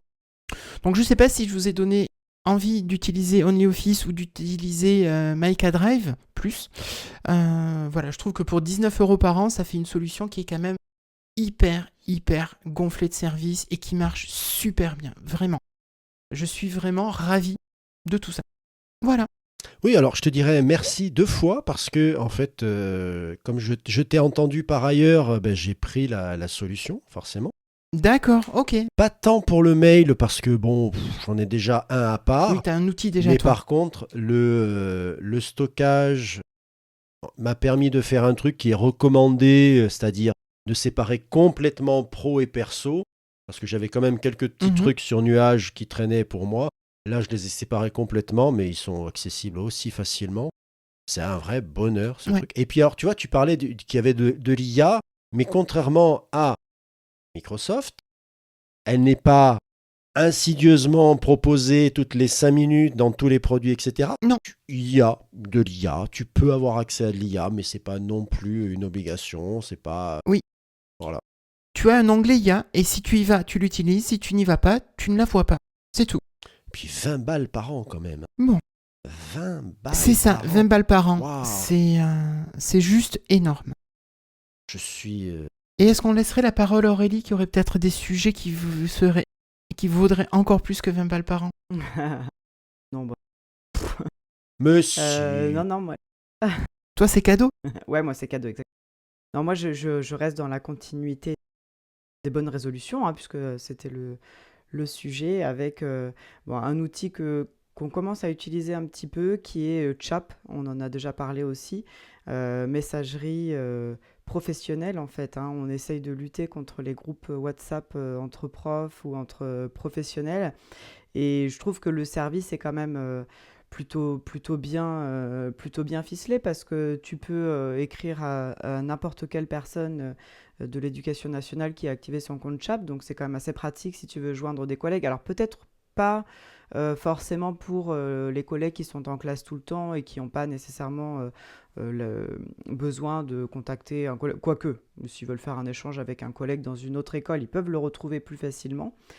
Mais si tu veux faire un projet, ou en tout cas en tant qu'Iron, si tu veux faire un projet avec d'autres collègues qui sont sur d'autres académies, tu peux communiquer hyper facilement. Tu peux faire des forums dédiés vraiment à des sujets particuliers. Donc ça devient un réseau social et qui est, sur lequel quand même tu es protégé. Les petits trucs qui sont un petit peu moins bien, je trouve, c'est que quand tu fais un sondage, par exemple, tu sais, sur WhatsApp, tu peux faire des sondages pour savoir qui amène la galette, qui amène le champagne. Sur Chap, tu peux faire un sondage, mais tu peux savoir que le nombre de réponses de chaque catégorie que tu as donné dans ton sondage. Tu sais pas qui a dit quoi. Et ça, c'est bon, voilà. Et puis, tu peux pas retrouver, par exemple, enfin, tu peux pas épingler des sujets, tu peux pas retrouver les documents qui ont été partagés, donc tu es obligé tu vois, de remonter le fil pour retrouver des sujets de conversation. C'est le petit truc qui est un peu... voilà, qui fonctionne un petit peu moins bien. Et puis dernièrement, c'est Muriel qui m'a montré ça, et j'aime bien. Du coup, tu peux te servir des codages en Markdown pour faire de l'écriture en italique. Alors j'aime bien, parce que du coup, les trucs que j'apprends à faire sur CodyMD, je peux les rebalancer sur Chap. Donc du coup, je m'amuse à faire des messages avec du gras, avec du souligné, avec... voilà, bon, c'est... on s'amuse comme on peut. Mais voilà, je trouve que c'est une des bonnes résolutions que les enseignants pourraient prendre aussi pour cette année, c'est d'utiliser des outils institutionnels et professionnels dans le cadre de leur travail, quoi, parce que les groupes WhatsApp, au bout d'un moment, c'est bon, quoi. Il faut passer à autre chose. Tout à fait. Alors par contre, tu vois, petit défaut que je vais reprocher à Chap pour avoir changé de machine, pour avoir changé de téléphone, etc. Un petit conseil, quand vous avez des utilisateurs à qui vous dites la récupération de vos anciens messages, le déchiffrement va se faire, donc prendra peut-être quelques temps. Non, dites-leur que ça va prendre beaucoup de temps. Que vos messages, que ça va rester message en cours de déchiffrage pendant parfois une semaine. Et ne venez pas me dire, ah, c'est bizarre À quoi? quand même que ça t'ait pris autant de temps. Non, c'est pas bizarre parce que je l'ai déjà essayé plusieurs fois. Et que même sur la même machine, parce que je suis passé du service web à l'application, punaise, le temps que ça a pris. Non, en plus, c'est vraiment dommage parce que dans ma circo, on l'a promu en début d'année en disant laissez tomber vos groupes WhatsApp, s'il vous plaît. Personne n'est dupe, tout le monde le sait que les groupes WhatsApp des enseignants, vu qu'il n'y avait rien à une époque, ils se sont servis de ça. Par contre, ce qu'il faudrait vraiment, mais quelque part, j'en vois les limites, c'est d'imiter au maximum toutes les fonctionnalités, tu vois, qu'il y a sur ce genre d'outils. Par exemple, un truc tout bête, mais si on pouvait sur Chap lancer une alerte sonore que tout le monde reçoit, il y a un nombre d'écoles où ça pourrait servir aux exercices d'alerte attentat, ce genre de truc, et qui est disponible sur WhatsApp, en fait. Et c'est embêtant parce que moi j'ai des directrices quand même qui sont venues, qui ont fait l'effort, qui l'ont promu auprès de leurs équipes, qui se sont organisées, qui me disent c'est dommage quand même qu'on puisse pas le faire parce que quand on fait les exercices et tout, ça nous simplifierait la vie. Je dis, ah bah oui, surtout que du coup, ils sont obligés de repasser par WhatsApp donc, ou par un autre truc. Mais bon. Donc c'est vrai, c'est un super outil. En plus, il a évolué et tout. C'est vraiment sympa. Et c'est une très bonne idée de le remettre sur le tapis en ce début d'année. Merci beaucoup Aurélie. Ça conclut notre sujet à 3. Et c'est amusant parce qu'on va rester sur Chap. Parce que tu sais ce qu'il y a, nous on a fait un groupe pour la mission numérique sur Chap. Et donc dernièrement, j'ai un collègue, Christophe Salomé, qui est sur la carte d'ailleurs de la Forge. Parfait. Voilà. Christophe qui nous dit tenez, regardez, voilà la dernière application que j'ai faite, l'atelier des écrivains. Oh là, ok. Attends, Christophe, si c'est ça, moi aussi, j'en ai fait une d'application tout dernièrement. Alors les deux sont sur la Forge. Hein. Donc lui, il a fait l'atelier des écrivains. Moi, j'ai fait Tricalc. On va commencer par Tricalc parce que c'est facile à comprendre. Tricalc, ça vous propose une série de calculs à afficher au tableau qui, au lieu d'incorporer 2 nombres, en met 3. En fait, à chaque fois, c'est par 3 nombres. Bon, c'est tout ce nom fort bien trouvé, vous en conviendrez, de Tricalc. On peut mettre toutes les opérations que l'on veut, on peut configurer les nombres, et en termes de priorité opératoire, parce que bon, ce n'est pas au programme de l'école élémentaire, j'ai donc fait en sorte que lorsqu'il y a une multiplication à faire en premier, ça s'affiche en rouge la multiplication, un truc très basique, très simple, pas formidablement beau, voilà, mais qui fonctionne.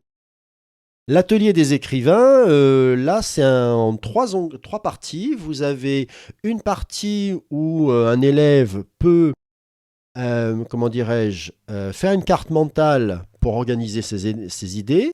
Deuxième partie, c'est un espace brouillon où il a mis en place un enregistreur, une zone d'écriture, un compteur de mots, un surlignage des répétitions. Sympa. Et la troisième partie, c'est l'espace révision, où il y a une liste de vérification, une aide à la rélecture. Alors, ces 2 applications, elles ont un truc en commun.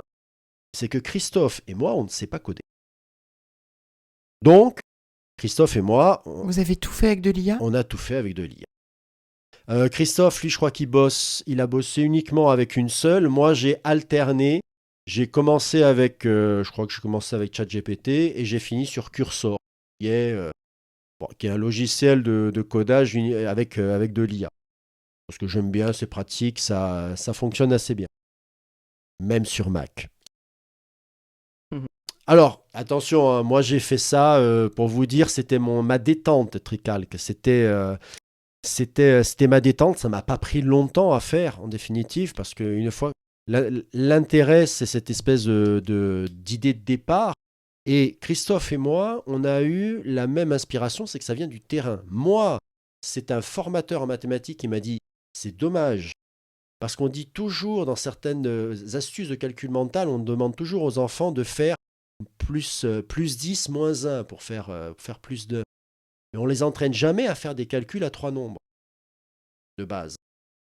C'est vrai ça, mais ça ne va pas être très difficile à faire. Bon, en fait, à partir du moment où vous vous dites c'est pas très difficile à faire, non, c'est pas très difficile, mais il faut réfléchir à la chose parce que quand vous avez 3 nombres, se pose le problème des priorités opératoires et que forcément, Au bout d'un moment, il y a aussi le problème des nombres négatifs qui se posent dans certains calculs.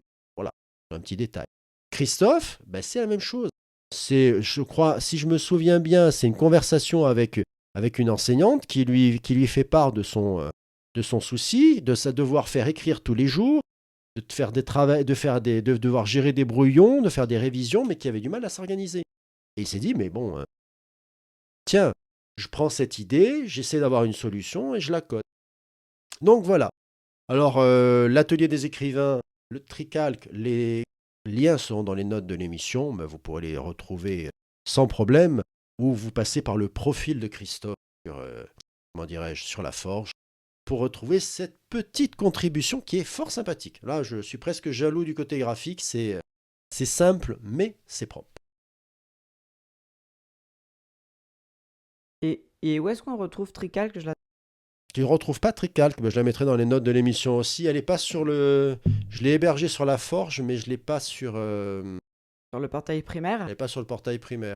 Mais qu'attends-tu donc? En plus, tu pourrais nous la présenter en prime time. Oui, je pourrais, mais déjà, je vais attendre qu'Orthonote soit adoubé. Ça ne rigole pas. Ça ne rigole plus, mais peut-être qu'on va rigoler avec toi, Émilie. Je ne sais pas. Non, non, Ok. pas du Bon, tout. bah, Pas du sortez les mouchoirs. tout. Non, non. Ok. C'est un petit coup de râlage, pas méchant, mais je vais vous parler de Onde V2. Vous savez, Onde, l'outil à destination des directeurs d'école. Voilà, et puis des mairies accessoirement. Mais vous ne savez peut-être pas que Onde V2 est sur le point de sortir pour tout le monde. Et non.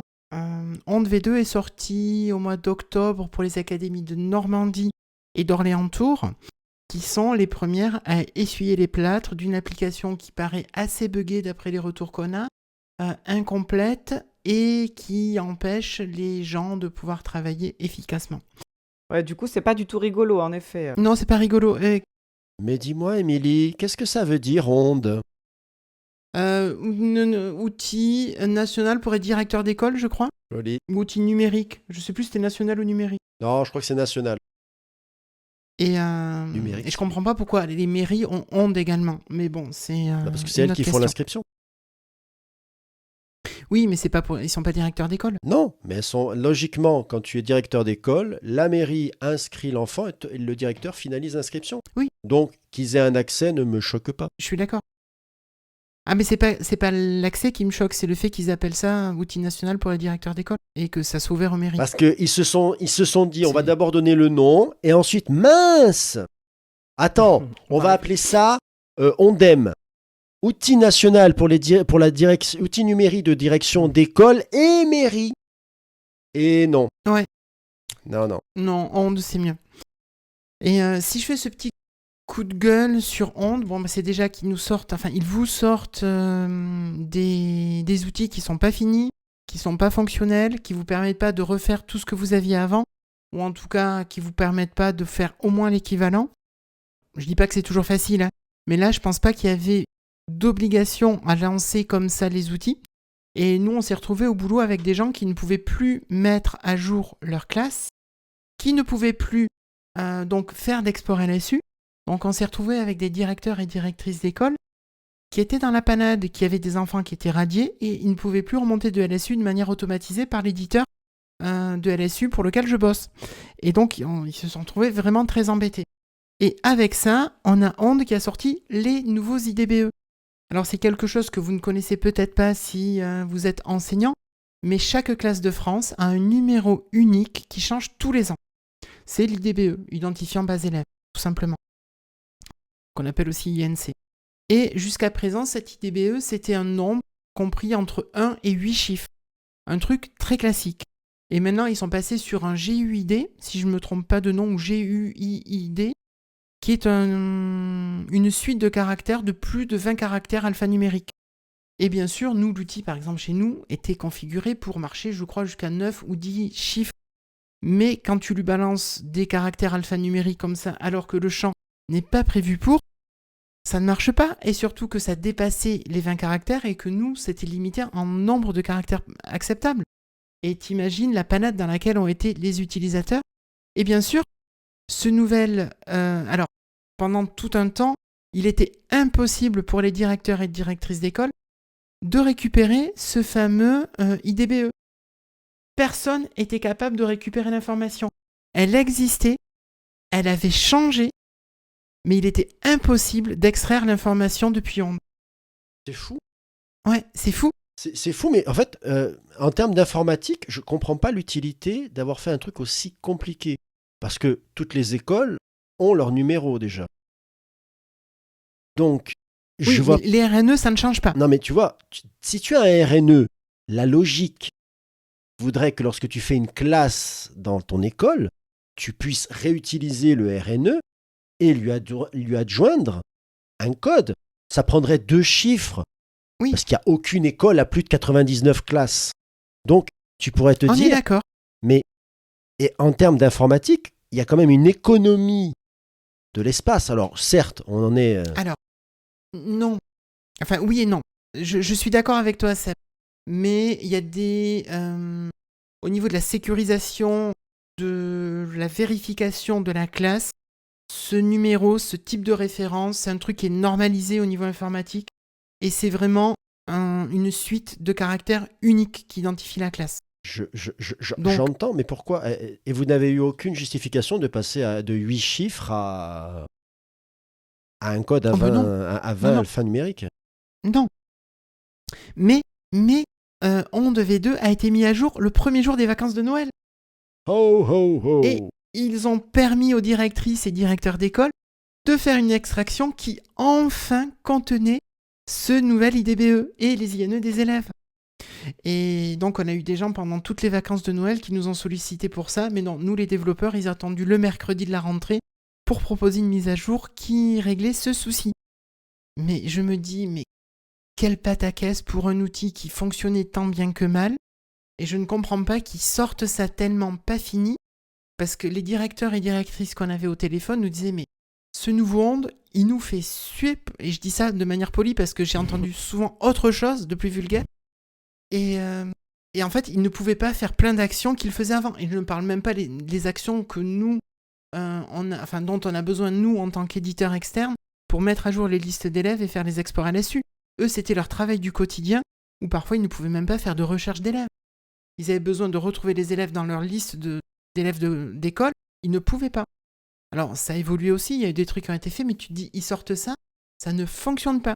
C'était pas juste une école qui râlait après ça, mais il y avait toute une foultitude d'écoles qui étaient impactées. Et tu te dis, ben, c'est dingue que les gens qui sortent ces outils soient pas à l'écoute. Enfin, ou aient des timings comme ça, je sais pas comment c'est géré. Je sais pas si c'est une boîte interne, si c'est un prestat externe qui leur fait ça. Mais tu te dis, waouh, il y aurait peut-être des choses à revoir. Je me dis, nous, on n'est pas parfait au niveau développement, mais c'est quand même un peu mieux. Non, mais alors, si tu veux, Voilà. je vais compléter ton sujet. Je vais continuer à râler, mais ça, j'ai râlé avec les collègues, j'ai râlé avec mes collègues conseillères, même avec mon inspecteur, j'ai râlé. En fait, la messagerie professionnelle a changé. Ah, ils ont sorti les nouvelles messageries? Elles sont sorties. Enfin, pas pour tout le monde. Parce que Si, oui. de ce que j'ai compris, par exemple, prenons l'académie dans laquelle je suis, tous les collègues enseignants ont changé de messagerie. Pom, comme ça, ok. Voilà. Sauf les inspecteurs, les conseillers pédagogiques et en gros les gens qui n'ont Les boîtes d'école. pas un poste d'enseignant. Alors, c'est pas ça qui était marqué. Je pense que c'est pareil chez nous en Poitou-Charentes. Toutes les messageries personnelles ont migré vers la nouvelle messagerie, pas les Non, autres. C'est pas ça chez vous? non, parce que tu vois, ma messagerie personnelle n'a pas migré. Ma messagerie professionnelle, Ah ouais, ma messagerie personnelle professionnelle. Alors, ma pro nominative n'a pas migré, ma pro de poste non nominative n'a pas migré non plus. Mais en fait, pour revenir à ce que tu disais, et là où moi je ne comprends pas, c'est que la logique aurait été de faire migrer justement toutes ces messageries-là, parce que la messagerie professionnelle, qu'est-ce qu'elle a comme problème principal? C'est qu'il y a encore à notre époque des collègues qui l'ouvrent uniquement dans le navigateur une fois toutes les morts d'évêques. Mais sans blaguer, j'ai des collègues, ils me disent, mais moi je l'ouvre jamais, je l'ai pas sur le téléphone parce qu'il faut la configurer, machin, truc. Ok, d'accord. Là, ils changent. Très bien. j'ai des collègues qui viennent me voir parce que, par exemple, il y a un problème tout bête, c'est que moi, je suis proche de la frontière. Il y a des collègues qui habitent en Italie. Et j'imagine que tout le long de la frontière française avec les autres pays, ça va se poser. Eh bien, la messagerie refuse qu'ils se connectent comme avant. Elle leur demande une personne de confiance, puis d'installer un logiciel de clé OTP. Tu imagines bien que des collègues qui veulent bien faire l'effort de demander à quelqu'un de leur ouvrir leur boîte, ensuite ils ne feront pas forcément l'effort d'aller installer un logiciel sur leur téléphone qui va leur générer une clé parce que ce n'est pas leur truc à eux. Eux, ils ont à côté, ils ont un Google, ils ont je ne sais pas, même un compte chez Microsoft, ils s'ouvrent tout seuls. Ils s'ouvrent tranquillement. Ils ne se comprennent pas. Ils ne comprennent pas. Et la logique aurait peut-être été de nous mettre, nous, qui sommes entre guillemets les référents, en premier là-dessus, ce qui refaisait une population moindre et qui aurait pu essuyer des plâtres, parce que comme d'habitude, il y a toujours des plâtres à essuyer, mais qui aurait pu essuyer des plâtres et dire aux collègues ensuite, ah mais attends, ce problème, je le connais. Ah mais attends, ce souci, je le connais. Non, on n'a pas décidé comme ça. Bon, bah écoute, moi les collègues, quand ils viennent me voir, même si on va me dire, oui mais c'est pas ton boulot de les dépanner, c'est pas mon boulot de dépanner, mais par contre c'est mon boulot de promouvoir l'utilisation de ces services-là, de leur dire, c'est ce mail-là qu'il faut utiliser quand on te demande ton mail sur le plan professionnel, pas autre chose. Eh ben non, non, je ne sais. Alors, Le pire, c'est que je n'ai même pas les indications. C'est-à-dire que je vois passer des mails où on nous dit vous, toutes les 5000 boîtes sont passées sur Zimbra, machin truc, et moi je suis comme un débile, pardon, hein, je suis comme un idiot, à côté, en train de me dire ah ben c'est rigolo ça, elle est rigolote votre fête, hein, mais j'ai pas le carton d'invitation moi. Donc, Alors moi, il y a deux choses. Tu dis, il faut passer par sa boîte mail académique. Je voudrais bien.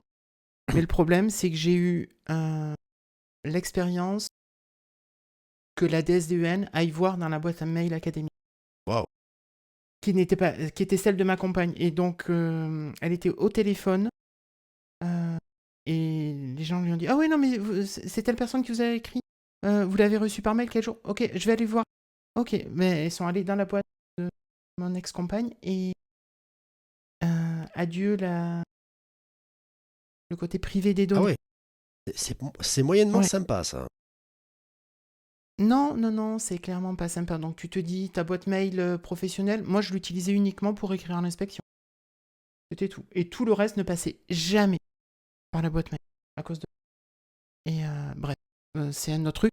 Mais donc pour te dire ça, moi j'ai voulu, vu que la circulaire sur les disponibilités est sortie il y a quelques jours chez nous, j'ai voulu me connecter et j'ai découvert qu'il y avait une nouvelle messagerie parce que je n'avais pas reçu d'info qu'il y avait une nouvelle messagerie.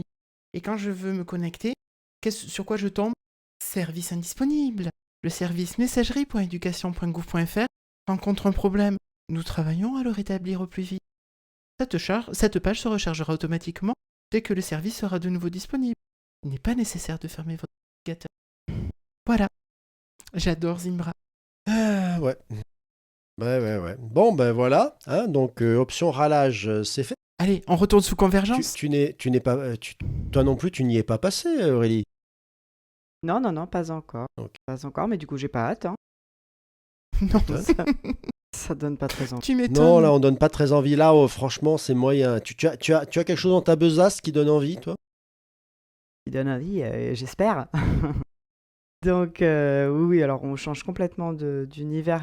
On retourne un peu dans ma classe.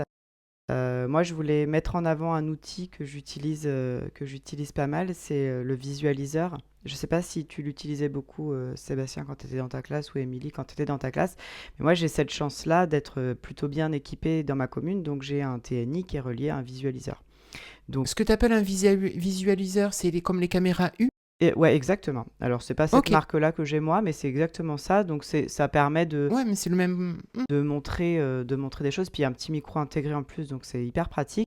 Donc dès que j'ai des ardoises à montrer quand mes élèves écrivent dessus, ou si je veux comparer des procédures pour une résolution de problème, par exemple, on peut visualiser, tu vois, on peut montrer les ardoises plus facilement, on peut faire des captures d'écran, Je faisais ça avec ma surface, ouais. on peut annoter. Quand tu montres un nouveau jeu, tu vois, une nouvelle manipulation ou en maths, en numération, moi j'ai des CE1, donc on manipule encore, tu vois, les dizaines, les unités, tout ça. Donc tu le fais sous la caméra et puis du coup, c'est projeté sur le TNI en grand. Donc ça, c'est un truc vraiment, enfin, c'est l'outil de base que j'ai la chance de pouvoir avoir dans ma classe. Et il y a quelques semaines, j'ai fait une intervention, mais cette fois-ci en tant qu'IRUN, donc référente numérique, dans une classe où je suis allée faire la découverte de Scratch Junior. Et j'ai été hyper frustrée parce que, alors quand je dis frustrée, évidemment, on entend bien, j'avais quand même 12 tablettes prêtées par la DSDN et un TNI, donc bon, voilà. Ça va? Je pouvais ne pas être frustrée, mais tout va bien. Mais j'avais rien pour projeter. Et en fait, je leur avais lancé un défi, tu vois, sur Scratch Junior. Et moi, à un moment, je voulais montrer, tu vois, comment les élèves avaient relevé le défi. Je voulais montrer les différentes propositions de codage qu'ils avaient, ou alors les petites mises en scène qu'ils avaient fini par faire et tout. Sauf que bah, j'avais rien pour partager, donc j'ai fini la séance, tu vois, en montrant les tablettes à tout le monde, mais bon, voilà, c'était vraiment pas pratique, pas visible, et j'étais vraiment frustrée d'être arrêtée par le côté technique, alors que j'avais un truc pédagogique qui tenait vachement la route, tu vois, des discussions qui étaient intéressantes, qui auraient pu être intéressantes, et en fait, on a été un peu stoppé dans notre élan. Donc du coup, je suis partie en quête d'un outil qui pourrait faire office de visualiseur nomade, pour justement quand je suis amenée à me déplacer dans des classes qui ne sont pas équipées comme ça. Donc j'ai d'abord cherché sur la Forge parce que j'ai de bons réflexes et de bonnes résolutions évidemment. Bon, j'ai pas trouvé de trucs qui me convenaient. En tout cas, ça n'existe pas encore. Il faudra peut-être que je fasse un petit message dans la boîte à rêves. Chers auditeurs, chères auditrices, c'est à ce moment-là que le micro d'Aurélie a décidé d'arrêter de fonctionner. D'où une petite pause dans l'émission, mais que vous ne verrez pas grâce à la magie du montage. C'est pas beau ça? Roulement de tambour, mais qu'est-ce que c'est Mais comment donc tu as fait que cette super application? J'ai utilisé MacamDoc. Mais qu'est-ce que c'est donc? Donc je sais pas si vous connaissez MacamDoc, mais ça a été créé par Arnaud Durand, qui est un prof de Ça me maths, dit quelque chose. sur le site matix.org. Je sais pas si vous l'avez déjà vu. Donc comment ça marche? En fait, tu vas sur le site macamdoc.matix.org. Il y a un QR code qui s'affiche à l'écran. Tu flashes avec ton téléphone ou avec une tablette si tu es en connexion. Et du coup, tout ce que ton téléphone voit est projeté sur ton TNI. Alors jusqu'à maintenant, tu pouvais le faire qu'avec des photos. Donc tu prenais une photo avec ton appareil photo et enfin de ton smartphone et hop, ça le projetait sur l'écran. Donc déjà, il y a cette possibilité-là qui était pas mal. Et depuis décembre, là, maintenant, tu peux aussi projeter en live, une vidéo en live. Donc j'ai trouvé cette petite solution. Alors, je l'ai testé pour l'instant que de chez moi sur mon Wi-Fi. C'est récent, donc c'est pas encore très stable. Le live, tu vois, ça saute un peu. Je pense que que ça va s'améliorer, mais je trouve que enfin, en tout cas, ça répond complètement à ce que je cherchais comme outil nomade. Donc, pour ceux qui n'ont pas de visualiseur, la chance d'avoir un visualiseur à portée de main, bah, c'est une solution qu'on peut utiliser. Et je suis toujours hyper surprise quand je vais dans des classes, donc dans les classes de Massirco, en l'occurrence, toutes les classes sont équipées de TNI et toutes les classes sont équipées de visualiseurs. Et pas beaucoup d'enseignants, enfin très peu d'enseignants utilisent ce visualiseur en fait. Et je pense que c'est par manque peut-être de formation ou d'idées de ce qu'on pourrait faire avec, ou parce qu'ils n'ont jamais vu le truc fonctionner. Mais c'est quand même hyper puissant, Mais je c'est trouve. génial comme outil, je suis en train Toi, de le t'as oublié tester, de c'est génial. Mais complètement, t'as oublié de scanner, tu vois, ta page de manuel ou ton truc là, tu veux projeter, bah voilà, tu projettes, enfin ça te prend 3 secondes. Mais t'as vu, ouais, c'est vraiment bien. Alors après, bon, il faut voir sur la vidéo en live parce que les essais que j'ai fait, ça marche bien un petit peu, puis après ça saute. Donc bon, je pense que, tu sais, le truc doit évoluer, quoi, mais Moi, je l'utilisais en remplacement, je l'utilisais MacamDoc pour faire je sais pas, tu vois, quand tu fais un tuto sur un pliage, sur une réalisation, sur le début d'une œuvre d'art, c'est super pratique parce qu'en fait, t'as pas besoin d'installation. Donc ça fonctionne aussitôt que c'est sorti. Voilà. Et bien écoute, merci beaucoup Aurélie pour ce passage sur Macamdoc. On va dire que tu as été succincte. Et ce suspense? Je vous propose qu'on termine. Il commence à se faire un petit peu tard, un peu rapidement pour un petit point geek. Donc je vous lance ça Allez. assez vite.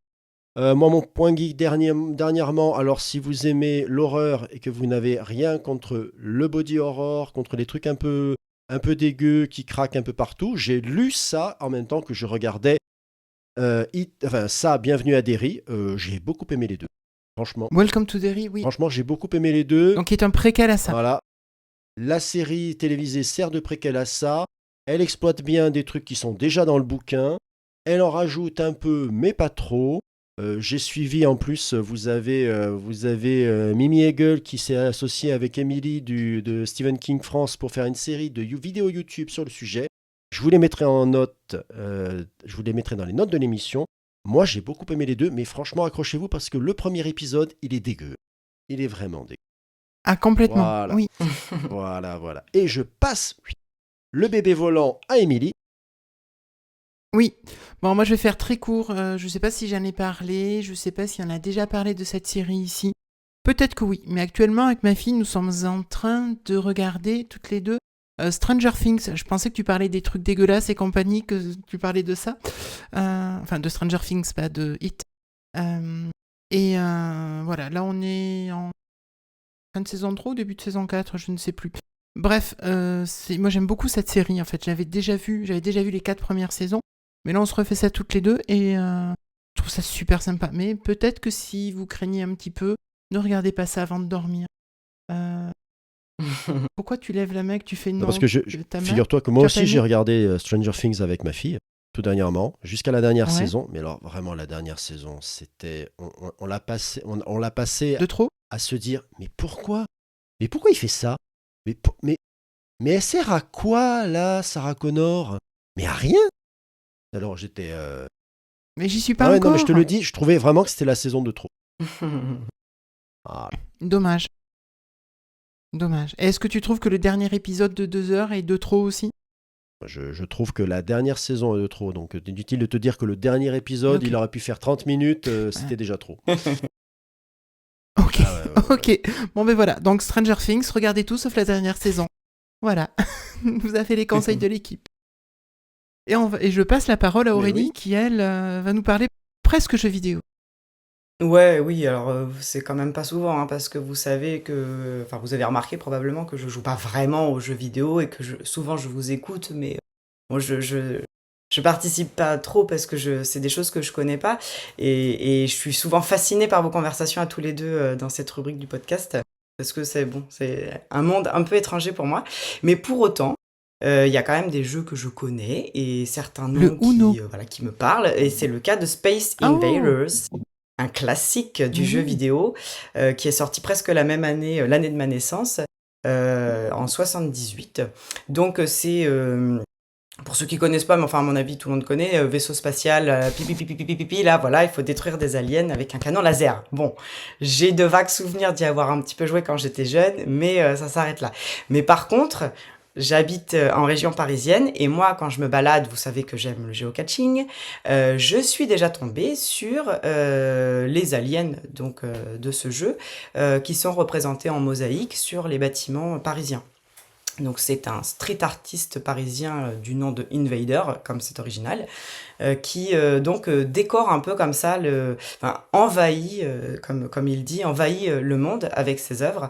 Il a posé le premier Invaders en 96, donc ça va faire 30 ans qu'il a posé le premier, et il en a posé un petit peu partout en France. Il en est à 4340 qui sont posés, dont plus de 1550 à Paris. Donc au départ, juste quand je me baladais, je les prenais en photo parce que je trouvais ça très beau. Et puis après, je suis tombée sur une application qui s'appelle Flash Invaders. Donc forcément, Maintenant, je les collectionne. Donc, au départ, bon, je les collectionnais juste, tu vois, je passais dans une rue, j'en voyais un, hop, je flashais, bim, ça rentrait dans ma collection. Et puis après, cet été, bah, je suis tombée sur une appli qui recense maintenant où ils sont. Tu vois, c'est une carte, une carte en OpenStreetMap qui référence tous les invaders qui existent. Donc maintenant, c'est plus juste je tombe dessus par hasard. Maintenant, j'organise avec ma pote Alex des balades dans Paris. Hop, on cible un quartier de Paris et bim, on se fait la collecte des invaders du coin. Donc voilà, si vous cherchez des idées de sortie, vous savez que bon, j'aime bien sortir puisque j'aime bien tout ce qui est chasse au trésor, tout ce qui est géocaching. Bah voilà, je vous en rajoute une nouvelle. Donc une façon assez sympa d'occuper son temps quand on est dehors. Et puis, alors, d'habitude, cette rubrique, elle n'est pas forcément en lien avec la pédagogie ou nos classes, mais j'ai quand même trouvé un blog d'enseignante qui propose de travailler avec les élèves sur la reproduction sur quadrillage, la symétrie à partir des invaders. Donc je trouvais ça aussi sympa. C'est dans la trousse des maîtresses. Et ma dernière lubie, c'est de réussir à flasher celui qui a été embarqué dans la navette spatiale internationale. Et comment dans tu vas l'ISS. faire? Donc là, je reçois. Alors, figure-toi que j'ai une application qui suit le trajet de l'ISS. Donc, il passe plus de 16 fois, il fait le tour de la Terre plus de 16 fois par jour. Donc, du coup, j'ai une application qui me dit exactement quand est-ce qu'il est à proximité. Oui, il te faut un sacré zoom. Alors, il n'y a pas besoin de zoom, en fait, si tu veux, t'es géolocalisé, en fait. Et par contre, il faut que ça soit pile au-dessus de toi, quoi. Donc là, en fait, je sais sur mon application à quel moment elle va passer au-dessus de la France. Et il faut que j'arrive à la choper à un moment où elle n'est pas trop loin de Paris. Donc ça, c'est possible, il y en a qui ont réussi. Donc forcément, il me faut cette perle rare, tu Ok. vois. Donc je crois que la prochaine fois qu'elle passe pas trop loin de Paris, c'est le 30 janvier. Donc je suis avec attention. Eh ouais. Mais un jour, tu sais Ok. quoi? Un jour, tu seras la meilleure dresseuse. Ah, je suis pas encore tombée dedans. Ah, je te rassure. Moi, je suis sûr. Un jour, tu seras la meilleure dresseuse. Il n'y a pas la suite qui me vient du générique que vous devriez tout savoir, hein. Elle se battra sans répit. Moi, je la connais pas à part la Team Rocket. Ah, ok. Tu faisais bien référence aussi au dessin animé où il y a la Team Rocket et Mais bien compagnie. sûr. Mm. Eh oui, attends. Ouais, mais tout et à bien fait. sûr, chers auditeurs, auditrices, nous serons de retour, et pas pour vous jouer à mes retours, hein, afin de faire triompher le numérique Ça, dans c'est tous les fait. espaces. On va vous laisser Ah là là, là, chers merci, auditeurs, Sam. après ce long épisode, pour vous dire que tout ce que vous avez à retrouver est soit dans les notes de l'émission, soit sur massante.fr. Et je vous mettrai même, vous savez quoi, les liens vers nos profils respectifs. Donc, prenez soin de vous, de vos proches, et je vous dis à la prochaine. À la prochaine et bon Space Invaders. Bye bye.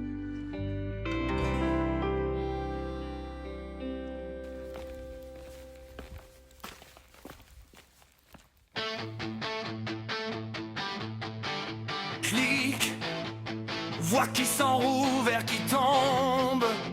Tes blagues sont floues, mon micro gronde. On refait l'intro pour la 10e fois. Tu dis quoi? Le voisin, perso, pire moment, la box qui clignote. Henri